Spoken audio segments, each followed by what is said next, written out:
Well, hello there, amazing students, and welcome to week 7.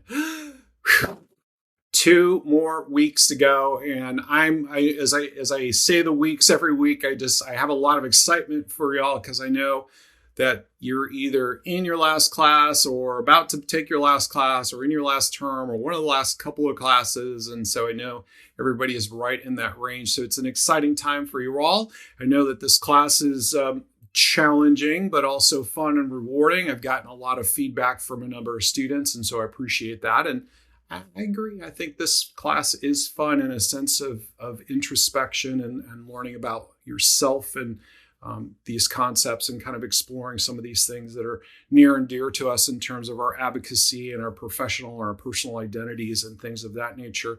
Now, I did want to take a moment to share a little bit in terms of my own personal and professional identity, if you will. Obviously, I'm a college professor and I teach classes. I've been doing this online for about 10 years. I really enjoy it. Gives me a tremendous amount of flexibility. And certainly prior to that, I've done a lot in terms of coaching and training and done a lot in terms of business development. I work a lot with small business leaders and people building home businesses and things of that nature. I definitely push myself out there often. If you can imagine, I'm a little bit vocal with things. But when I was in where you all are now in terms of branching out and getting ready to start a graduate school program in clinical psychology, I was on this path and this vision thinking that I was going to focus largely on industrial, organizational, or more specifically consulting work, to do organizational consulting kind of work and corporate consulting kind of work. And I do some of that, and it is fun, and I did a lot of that for a number of years. But that was the vision, that was the idea as I started my program. And as I got into a place where I was going to do my first clinical rotation, I had several opportunities in different directions to work in. And in that first rotation, I thought, I'm going to work with kids because probably not going to do a lot of work with kids, and I just have the experience, rotation doing that. And so I spent some time working within a very, very large agency. I was working with within the Department of Children and Family Services in Los Angeles County, and but I was assigned to the Department of Mental Health team inside there. And we, unfortunately, the clients that we were referred were some of the worst of the worst, if you can imagine. Some of those really severe cases that you see textbook-wise in terms of abuse. Those were, unfortunately, the clients that we got, the really bad stuff, the very severe stuff. And it was an incredibly rewarding experience. It was definitely eye-opening on many levels. And it definitely was something that affected me internally. And I became very passionate about working with this population. It is ironic that as I transition, that's kind of the direction I went in terms of my pre-doc, post-doc rotations. And then worked for a number of years in a residential program in Florida. I worked at a couple of different programs in Florida and where I live, and it's a lot of fun. A lot of fun working with kids. Definitely has its ups and downs and very rewarding. As I left that and went into some private work and did more coaching and consulting work, I got involved with programs that, again, were just near and dear to my heart. And a lot of the things that have done is in relation to anti-bullying programs and teen suicide prevention.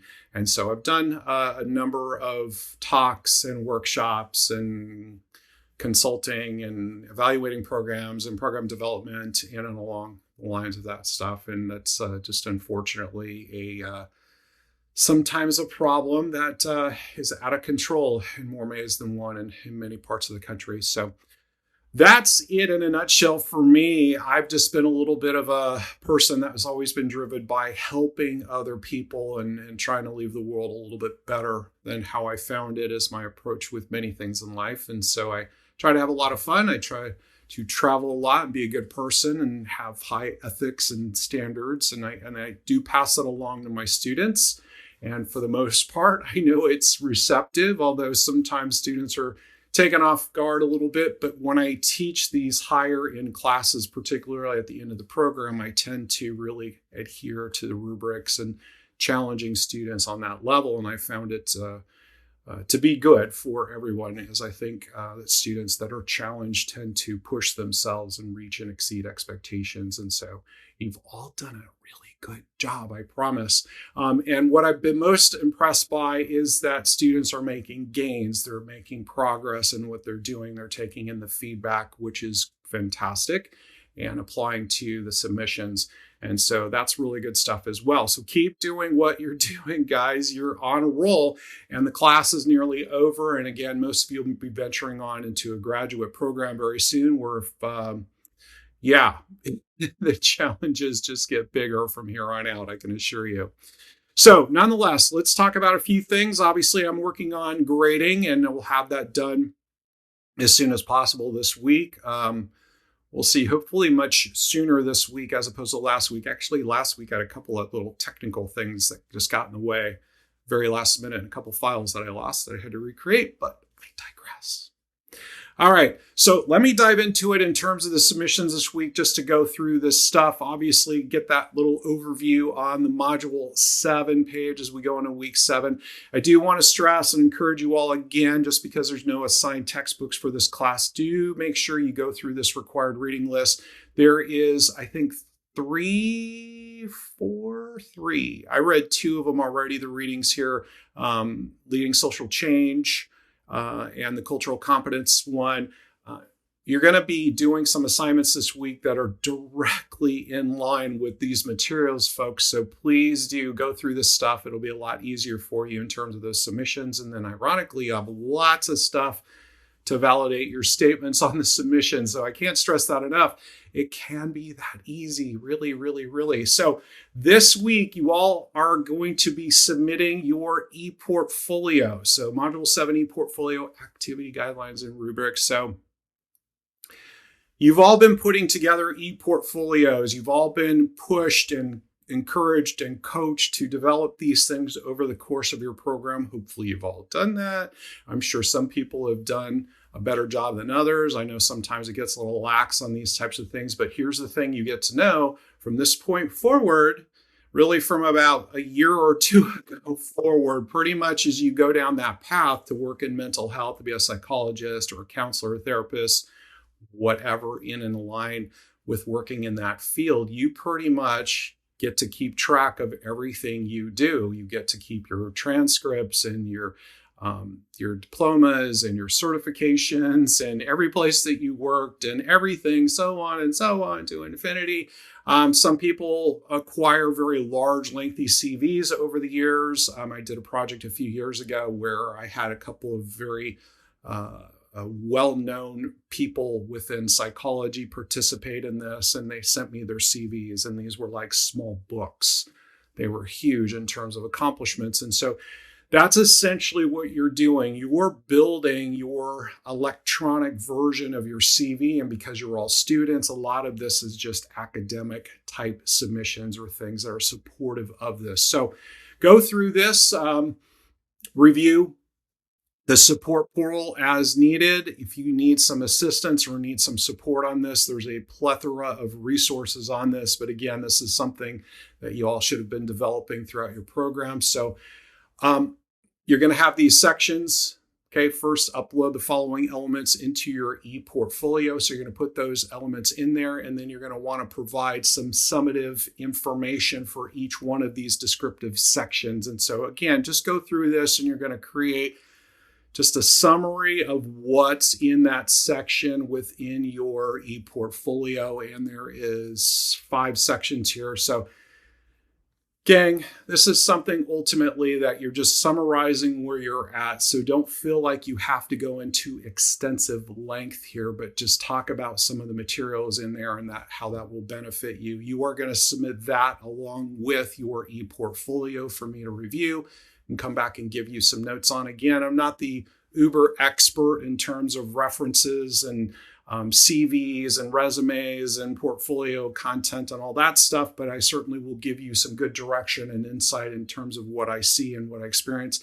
More specifically, if you do need help with fine-tuning the writing and doing some of those types of things, again, tons of resources for you on campus. Make sure and go to the support link here and work through that process. Okay, journal activity for this week. So when you are doing this, you are going to build upon or work upon, if you will, this case study. Now, I want you to think about this very similar to a case study you will soon have in graduate school, where you're going to be given a write-up of a client, a fictitious client, with various symptoms and presentation notes and development and background and all this kind of stuff that you're going to go to.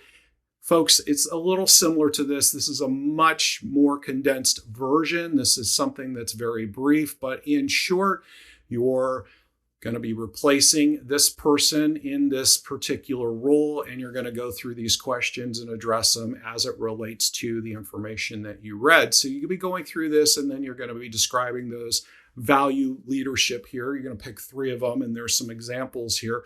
Make sure you tie in the research, right? Okay, so if you've done your homework, again, gone through those videos and those readings that I talked about, you're going to be well stocked with resources and information that you need to support your statements in this submission. So very, very easy, gang, okay? 3 to 5 sentences per. So again, this is probably somewhere in the range of a good solid paragraph times 3, roughly a page and a half, possibly 2 pages. Don't feel like, again, you have to push out and give me like 5 pages of content, but please, please do more than just a couple of quick things. And what some students will sometimes do is they get hung up in restating the question as sentence number 1, and then 1 or 2 additional sentences. Go a little deeper than that, okay? So please describe a little bit more in depth. And anytime you pull in the research, it's usually going to add more depth easily. So video reflection, last one this week, gang. So I don't know, thoughts, feelings. I know some of you are probably heartbroken that there's no more video reflections. This is the last one. So just wondering, drop me an email if you think they're helpful. I've read through a lot of these, and students have made a lot of breakthroughs on a lot of the submissions, and just watching some of these things and thinking about their own styles.